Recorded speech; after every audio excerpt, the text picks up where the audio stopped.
യെശയ്യാ പ്രവാചകന്റെ പുസ്തകം 43-ാം അധ്യായം. ഹല്ലേലൂയ. 4-ാമത്തെ വാക്യം ശ്രദ്ധിക്കണം. ദൈവത്തിന് സ്തോത്രം.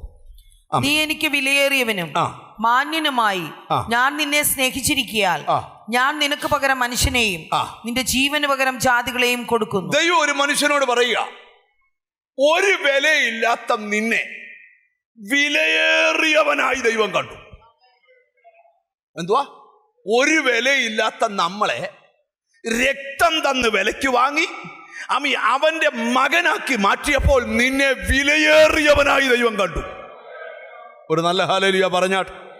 ഞാൻ ഇച്ചിരുടെ ഗഹനമായി ദൂതിലോട്ടൊന്ന് പോകട്ടെ. ദൈവത്തിന് സ്തോത്രം. അടുത്തിരിക്കുന്ന ആളെന്ന് തൊട്ട് വെച്ചാൽ നീ ദൈവത്തിന് ഒത്തിരി വിലയേറിയതാന്ന് പറ. ഇച്ചിരി അഭിമാനം കൊള്ളുന്നൊരു ഭാഗത്തോട്ടാണ് വരാൻ പോകുന്നത്. എടാ, നാട്ടുകാർ പറയുന്നത് നിന്നെ കൊള്ളത്തില്ലെന്ന്. മൊത്തം ഉടായിപ്പാന്നാ പറ. പക്ഷെ ദൈവം പറയുന്നേ, നീ എനിക്ക് വിലയേറിയവനാ. ഒരാമ ഇന്ന് പൈശാചിക തലങ്ങൾ നിന്നെ കുറിച്ചുള്ള ദൈവത്തിന്റെ പദ്ധതി അറിഞ്ഞ് അത്ഭുതപ്പെടാൻ പോവുക. ഒരാമയും പറഞ്ഞു തുടങ്ങണം. നിനക്ക് പോലും നിന്റെ മേൽ കിടക്കുന്ന പദ്ധതി അറിയത്തില്ല. നീ ദൈവത്തിന്.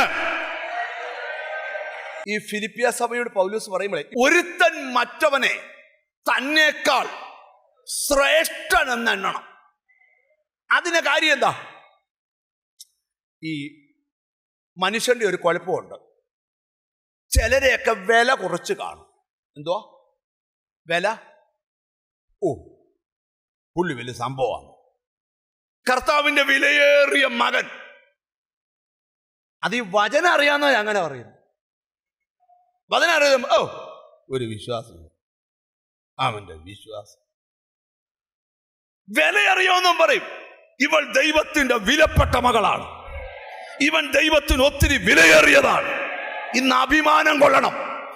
മറ്റൊരാളെ ശ്രേഷ്ഠനെന്ന് എണ്ണാൻ കഴിയണമെങ്കിൽ വിലയില്ലാത്ത നിനക്ക് വിലയുണ്ടാക്കിയത് യേശുവാണ്.